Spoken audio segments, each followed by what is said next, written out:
Hello po, ayan. Feeding program. Congratulations! Gift giving. Magandang umaga po. Hello, Lions Club. Ano po ang Lions Club? Lions Club is an organization na tumutulong sa buong mundo. Meron kaming mahigit 1 million plus na membro na tumutulong sa mga needy people, especially sa mga may sakit, sa mata, sa puso, at ano pa. Wow, congratulations. So, nandito po kami sa Tarlac para tulungan ang cancer patient ng mga bata. Kasi Cancer Awareness Month ngayon. Salamat po. Gaano na po katagal ang Lions Club? Tagal na, Joel. Hindi pa kami pinapanganak. Pero kami, I think about 2014 pa kami member. Ano po ang naibibigay ng Lions Club sa according kay Sir Joel? Ano po ang pwede nating idagdag sa... Marami. Kahit na pag may mga calamities, tumutulong kami. O, diba? Especially, nag-start kasi ang Lions Club sa mata. More of yung paano ma-prevent ang blindness. Talaga? Ano lang po ito, no? Yung sarili lang ninyo. No? Yeah. Voluntarily na walang help. Kundi kayo yung help namin. So, maraming salamat sa inyo. Ano po ang naitutulong sa inyo ng Lions? Madami. Yung virtues, tapos yung opportunity na mag-help sa others, tapos yung meeting new friends tulad sila Madam.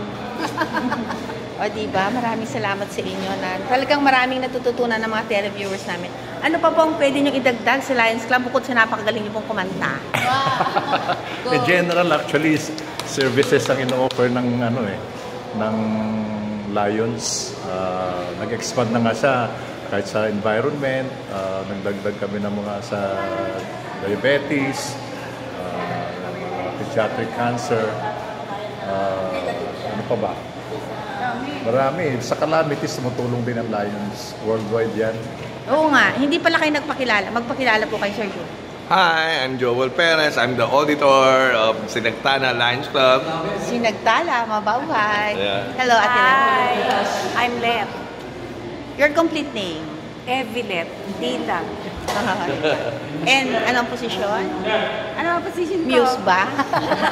Kasi dati kang Miss Victoria. Membership. Ako sa membership. Membership. Ayan, sa atin.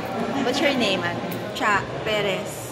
And ano ang trabaho? Auditor? Assistant Treasurer. Assistant Treasurer. Mahawak ng pera. And how about you? Ernie Dilag, Vice Singer. President. Wow. Talaga. Ang babata po nila, o diba? Ang gaganda at gwapo na. May malasakit sa kapwa. Mabuhay Lions Club! Mabuhay Sinagtala Chapter! Mabuhay! Hello mga kabesh! Ate Jam, magpakilala ka?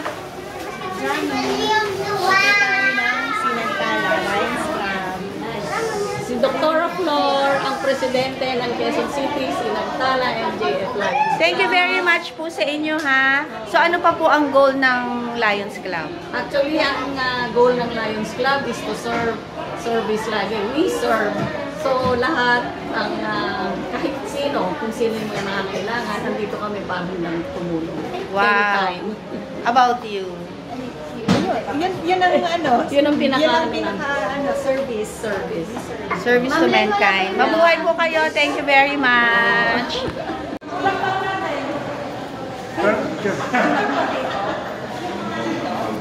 Dahan-dahan lang po.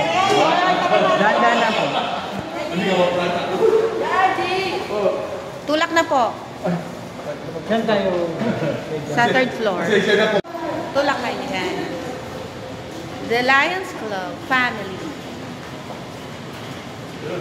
Tulak kayo yan. The Lions Club family. Hi, Ate Chan.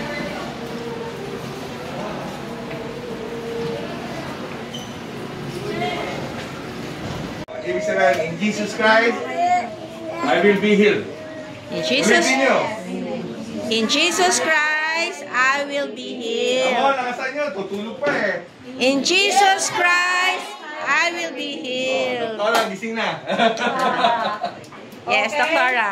Mga bata, nandito naman kami muli para maghandog sa inyo ng aming mga munting nakayanang regalo. Maagang pamasko at saka ng aming paihahandog na pagkain para sa inyong lunch. Yun po ay tanda ng pagmamahal ng aming club, ang Quezon City, Sinagtala MJF Lions Club. 5 years ago ba tayo huling lunch? 5 years ago yata nung ano yun, face-to-face namin kayong nakita. Una, yun ang pinakauna. Yun po yung pinakauna. Pero hindi po kami nakakalimot sa inyo taon-taon. Nagpapadala po kami dito sa inyo ng mga pangangailangan nyo. Kaya lang ngayon po gusto namin kayo lahat makita. Kaya nandito po kami muli para maghandog ng mga regalo sa inyo. Tandaan ang aming pagmamahal sa bawat isa sa inyo. Ayos po ba yan mga bata? Thank you. Kanta tayo ng thank you. Thank you. Thank you. Ang babait ninyo. Thank you. Let's close our eyes, bow our heads. Mga little baby. Lord, nagpupulit nagpapasalamat po kami sa araw na ito. Marami pong salamat sa proteksyon at sa gabay na ibinigay mo sa aming lahat na nakarating po kami ng maayos po. Lord, forgive us our sins. Kung meron man po kami mga nakatagong kasalanan, Panginoon, isinusuko po namin sa inyo ito. At tulungan niyo rin po kami laging magpatawad sa kasalanan na ito. Pagpalain niyo po ang mga taong naririto ngayon, O God, yung mga tatanggap at yung mga nagbibigay, Panginoon. Ibalik mo po sa kanila ng siksik, liglig at umaapaw ang pagtulong nila sa ibang tao. Lord, bless them, guide them, and protect them, Lord, for being so generous to everyone. Thank you so much, Lord, sa lahat ng ito. Pagpalain mo pang bawat isa. Thank you, Lord. We love you in Jesus' name we pray. Amen.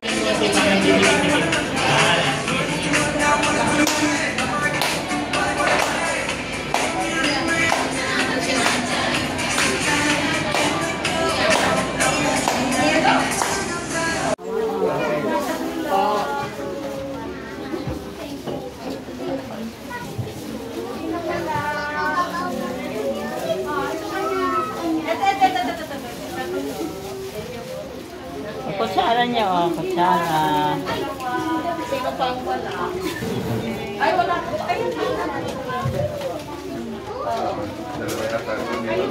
Ay, dalawa na? Ayun, tag-isa na sila. Meron na, Chara?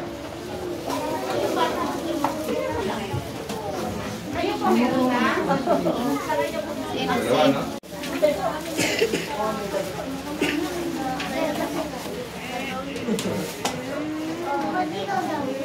Chara.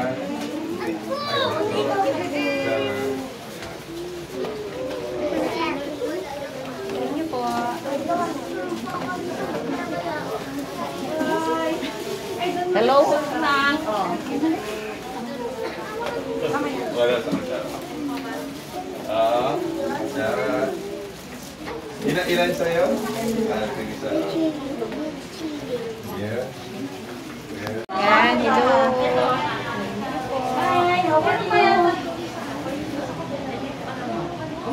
Hi, Ate Dak. Hello po. Thank you sa Lions Club. Thank you, TPH. Hi ka na ako. Hello. Thank you po. Yung laman sa loob to. Oo, may chocolate. Hello, Ate. Thank you. Hello. Thank you, Ate Jam. Si Pascual. Hawak nyo. Kayo. Japit. Yan. Hintayin nyo lang yung upo lang kayo. Mabibigyan kayo lahat. Mabibigyan kayo lahat.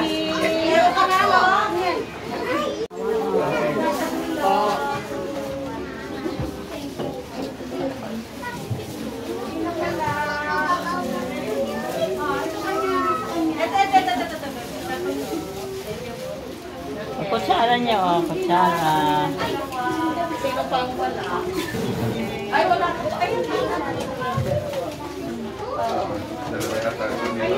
Ay, dalawa. Ayun, tag-isa na sila. Meron na, Sarah?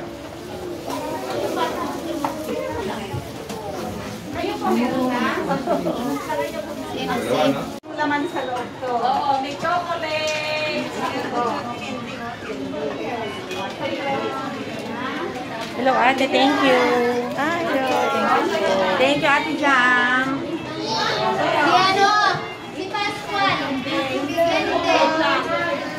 Hawak nyo. Japit. Yan. Hintayin nyo lang yung ano, upo lang kayo. Mabibigyan kayo lahat. Mabibigyan kayo lahat. Hi mga kabesh! Meron akong ipakikilala sa inyo. Siyempre, ang maganda at mabait, lalo na sa mga bata, Ate Aileen Silvestre, coordinator ng TPH Kite Foundation. Hello, Yes, hello ate! po. Good morning mga kabesh. Oo, diba? Kumusta na? Kumusta na ang pagiging coordinator mo dito? Ay, mabuti naman po. Masaya, nakakataba ng puso na makasama yung mga bata na nakikita sila na nag-i-improve day by day. Yes, ano ba ang Kite Foundation? Ang Kite Foundation po ay non-profit organization na tumutulong sa mga batang may sakit, chronically ill patients po sa Pedio Department. Oh, mga may cancer sa Yes. dugo. O, diba? So, gano'n na po katagal ito? Nasa 30, dito po sa Tarlac, 30 plus years na po. Talaga? Yes po.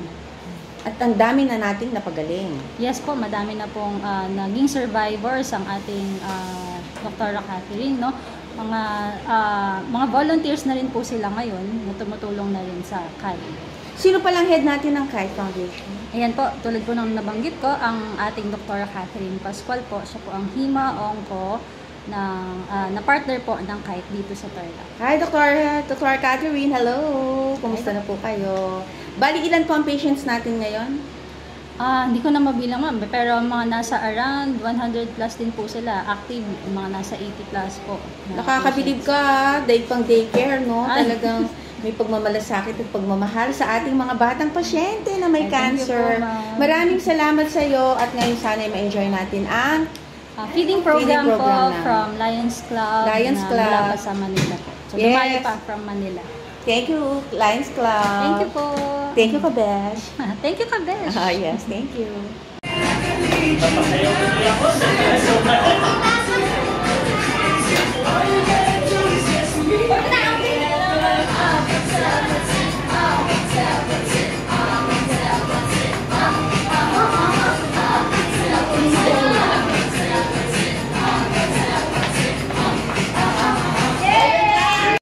Ate Ay, patanong naman, sino tong mga volunteer nating ito? Yes po. Ito po si Ate Carmina. Ngayon nag-volunteer na po sa atin. Ay dati pong cancer patient din. Cancer patient ka? Yes, leukemia po. Survivor na po. Survivor. So ilang years na Ate Carmina? Nasa around 13 to 14 years na po. Survivor. So, i-dedicate mo na ang buhay mo sa pag-volunteer sa mga cancer patients. Yes. Dahil ikaw ay survivor! O, diba? Siyempre. Oo. Kumusta na ang buhay mo? Okay naman po sa ngayon. Ito po nag-serve sa mga bata. Naggagamot ka pa ba? Ay, hindi na po. Matagal na po hindi. Matagal na kayong magkasama, Ate Ay. Yes po. Since nung na-hire po ako. O, diba? Yes. Partner ko na to. So proud of you yan, ang mga nakakabilib na mga Pilipino. Ikaw, nanay. Hello po. Anong pangalan mo? Mary Ann Almeron po. Oo. Volunteer din po kayo? Opo. So, ilang taon na po kayo nag-volunteer? Matagal na po yan si Matagal Mami. po. Ano po, Mama? During Ate April pa po ako kilala niya sa Ate. Sa April.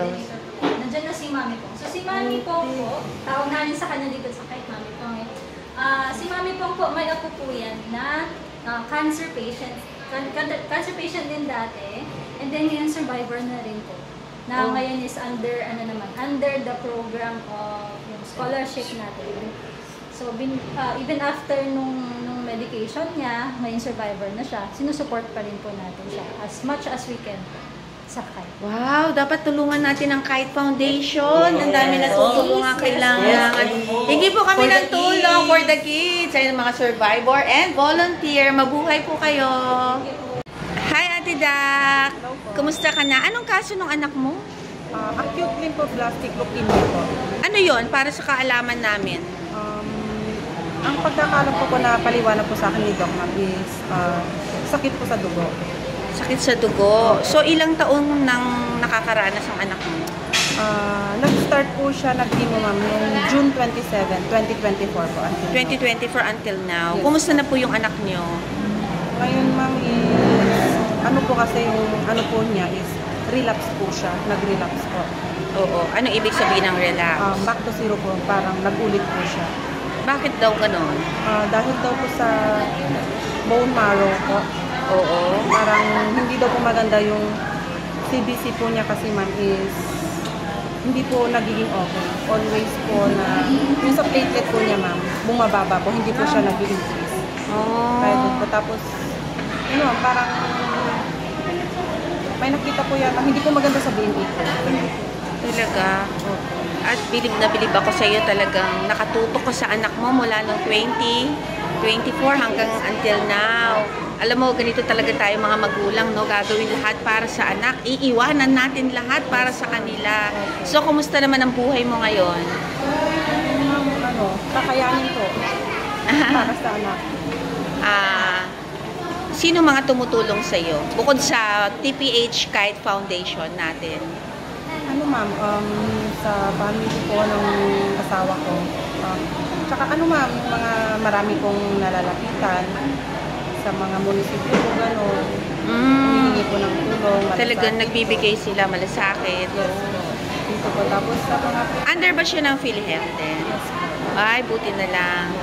So, talagang napakaganda ng naitutulong. So, mabuhay talaga ang TPH Kite Foundation. So, bakit hindi ka sumusuko sa buhay? Yun ma'am, kung susuko ko, paano na lang po yung anak ko? Parang ma'am, yung may time na gusto mo nang sumuko, pero pagka nakita mo yung anak mo ma'am na ganyan na nahihirapan. Ilalaban mo talaga? Ilalaban po kahit magkalubog-lubog ako sa utang basta matapos po yung ano. Very proud of you. Hello, Kite Foundation! Hello po! Ayan po ang ating mga magaganda at gwapong mga bata. Hello mga mother dear. Ayan. O, syempre, hindi kayo nakaligtas, no? Akala nyo makakaligtas kayo, no? Nakakatuwa po. Kumusta po ang Kite Foundation dito sa Provincial Hospital? Okay naman po. Napakaganda po ng serbisyo po nila. Mababait po yung mga doktor natin at mga nurse. Oh, salamat talaga. Po. Salamat. Yes, talaga naman. Basta Tarlac Provincial Hospital, talagang napakabait at napakaganda ng serbisyo. Kailan pa po kayo dito sa Tarlac Provincial Hospital? September 2024. September 2024. At talagang nakakatulong ang Tarlac Provincial Hospital Kite Foundation. Ano po? Kayo ate, kumusta naman kayo? Okay naman po. Thank you po. Oo, maraming salamat ha. Maraming salamat. At nawa, magaling na kayo in Jesus' name. Yes.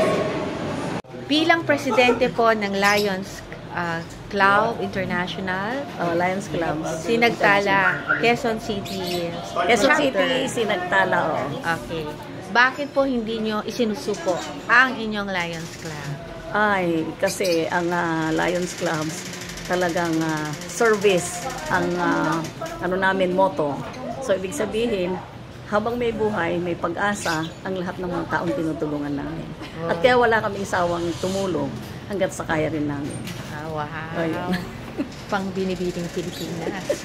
Marami pong salamat, Doktora, ha, for sharing your, kahit na ano, sinishare na talaga sa amin lahat. Yes. Sharing your grace, sharing your blessings. Thank you so much. Mabuhay po ang Lions Club. Mabuhay.